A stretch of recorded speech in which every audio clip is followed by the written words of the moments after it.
Just really trying to cleanse my soul before I get into this review.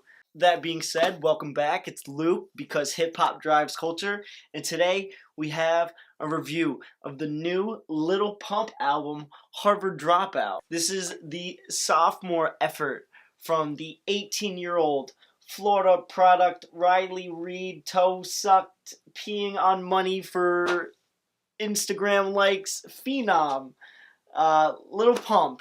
And Lil Pump is a product of his generation, right?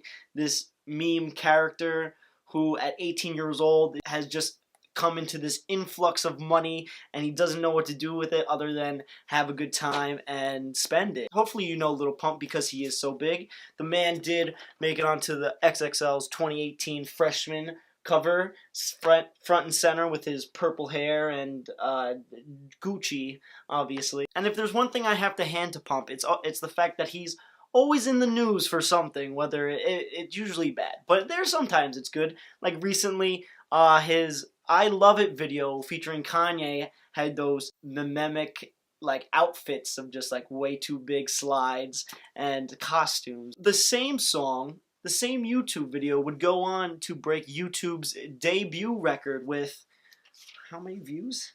76 million views in 1 week, which beat out Childish Gambino's This Is America video that just came out 4 months earlier. I don't know if that just happens to coincide with the rise of YouTube all of a sudden, or we just happen to get like two outstanding videos or like very publicized videos in a very short window.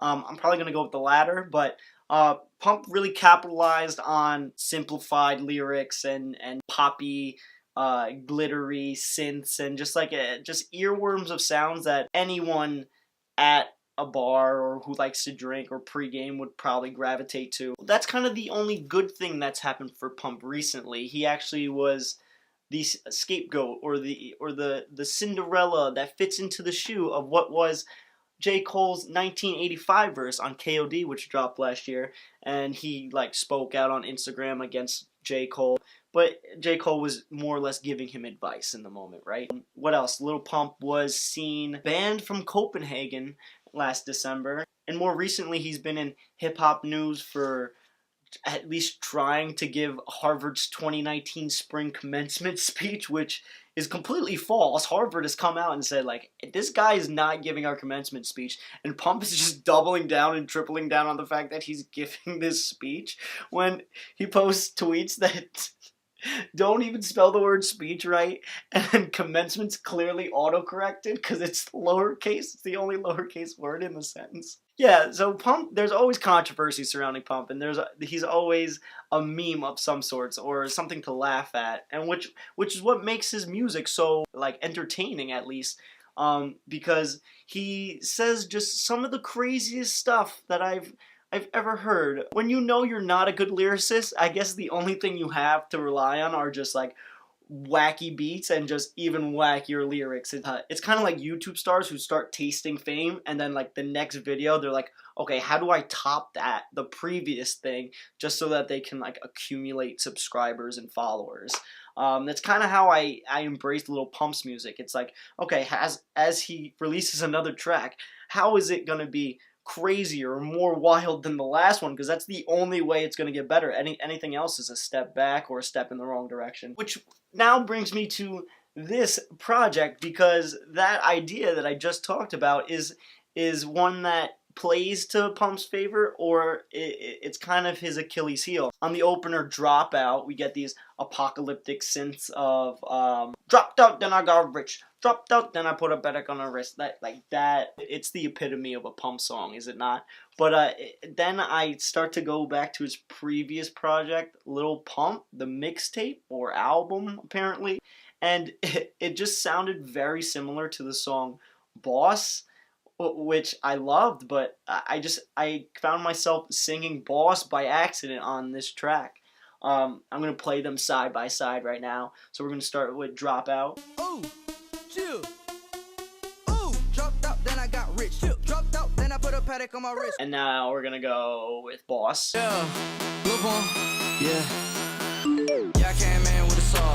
Ooh, yeah, I came in with a saw. They're like oddly similar, are they not? I don't know if I gave you enough time, but they're pretty similar. So then immediately following Dropout, we get Nuh-Uh, which in my opinion is just pales in comparison to Dropout. This is what I'm saying, like if he can't top himself as we move through the album, it's just gonna be a dud of an album where I'm just gonna pick my favorite tracks and then forget about the rest. It's kind of like the new age listener in me coming out forcibly. Like it's like the only way I can listen to Pump music is in small doses, and if I really know that I'm gonna really like it. I Love It is as objective as it can get, great because of the commercial reception it's received. It's kind of like ubiquitous. You can't escape this song. Whether you like it or not, you have to give it credit where credit's due. It's really tapped into like the new age listener and what they love and what they need. So I'm just gonna give it a thumbs up on the song. I like it, even though Kanye's verse is it's so weird and like I guess funny. I don't know. It's a little bit too misogynistic for me at times, but I'm gonna slide. The song Iron with Smoke Perp is all about Pump saying he doesn't eat food, he just drinks codeine. If you didn't know that, you could just look to the cover that's purple themed. Like this man's whole life is codeine-cough-syrup apparently, and he doesn't even eat. But for me, it's just like a collab with Smoke Perp that is just weak. I just feel like Smoke Perp and Lil Pump have had better songs like What You Saying. And Smoke My Dope. Smoke My Dope was hot. So just like I like them. I like when songs are more Smoke Perp than they are Lil Pump. There are a lot of big name features on this project. Pump's been teasing this project for a while. Named a tour after it that got canceled because he got arrested in Miami. He actually alludes to that on the Seismic track Butterfly Doors, which only has one verse and lasts I think less than 2 minutes. 2:13. He lasts 2:13. I really like that song. The hook's really good. Pump's funny.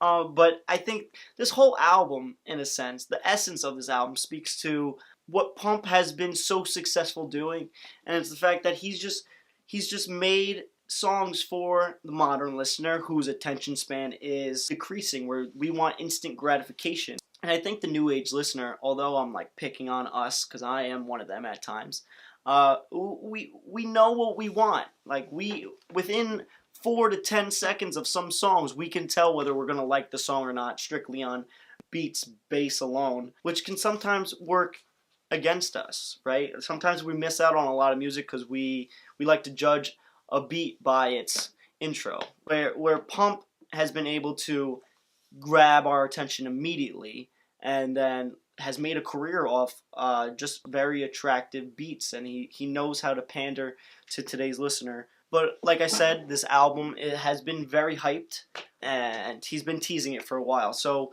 to see big name features on the lineup, not a big surprise. But to see the big name features give performances that are so anemic and so watered down, it's a cause for concern. Both Migos songs are pretty forgettable. The song Stripper Name with YG and 2 Chainz is pretty bad considering how lethargic it is from the start to finish. YG doesn't even sound like he wants to be there. 2 Chainz like doesn't give us any of those real 2 Chainz bars, the ones that like have you rolling on the floor laughing. I think he's kind of just gearing up for that Rapper Go to League album that I'm like so excited for and anticipating. And Pump just tries to like salvage the track by slipping in a stripper's real name behind as an ad-lib, just yelling the word Patricia. It's kind of funny, but like not from an entertainment view or from a listener's perspective, just the fact of how absurd it is. The song Esskeetit has been a great song for me. I really enjoy that song a lot. Just really tapping into what Pump does so great. But all the songs that I love and that I'm pulling from this project, they don't really do more than what the previous song that I like did. So I kind of have to walk away from this project with just a bundle of just bangers, and then like whatever I'm in the mood for, I can just pick out of the hat. Like I guess this one will do. We do get one guest feature which is fantastic. It's this Lil Wayne feature on Be Like Me, where Lil Wayne says lines like, well, he talks about drinking quadruplets and then being the shit, so he wipes himself with hundreds. I think that that little excerpt or that segment of the song is so funny. But he really dominates. Like if I go to that song, I'm definitely listening for the Lil Wayne verse, not anything Lil Pump does. And I do appreciate the real Slim Shady aspect, but like more modernized for like the rock star rap era that we currently reside in. But aside from that, when Pump's kind of standing alone and he's like left to fend for himself, he kind of suffers, he kind of drowns. You just get reoccurring themes of dropping out. On the song Off White, he talks about being dyslexic but being able to rap. The overarching theme, if I can give this one more try, is he just had this influx of money after dropping out, and now he just looks at school as a pure waste of time, and this dismissal of education has just like been the answer to all of his like financial problems, which isn't realistic at all. He just happens to be really lucky that he just found producers who are on the cusp of uncanny beat production, and he just embodied this character of like, I'm just gonna do whatever's crazy and just follow my heart. So yeah, there is a part of me that really appreciates this just a bewildering caricature that Pump has created. I don't think it's gonna last though. I think this is the last real project from Pump that we're gonna get, that we're gonna be like, this is all we can take. I think we're on the brink, on the fringe of conscious rap coming back. Offset just mentioned that in a Breakfast Club interview, and I think he's right. I think J. Cole was right on KOD. I think it's time that we're gonna start mentally turning the page on a lot of these rappers right here, but not before they get one more project out. In light of that, I'm just gonna appreciate Pump while we have him. I think this codeine habit has to be toned down a little, especially considering how many people in the industry we've lost recently. I don't think he's going to be able to sustain that. He is romanticizing and flaunting how much codeine he drinks on social media, and it is horrifying at times. But at the same time, I'm not going to tell him how to live his life.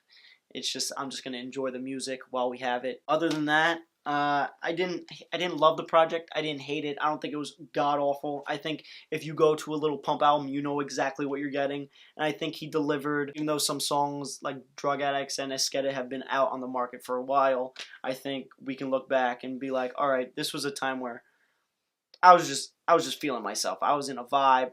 I was thriving, and I had this music that really reflected my willingness or my desire to turn up more so than any other music that pervades hip hop today. So yeah, thank you, Pump. Oh, so then as for a score, I'm thinking like a 5. So in the comments below, tell me what you like. Did you hate it? Did you like it? Was I too hard? Too nice?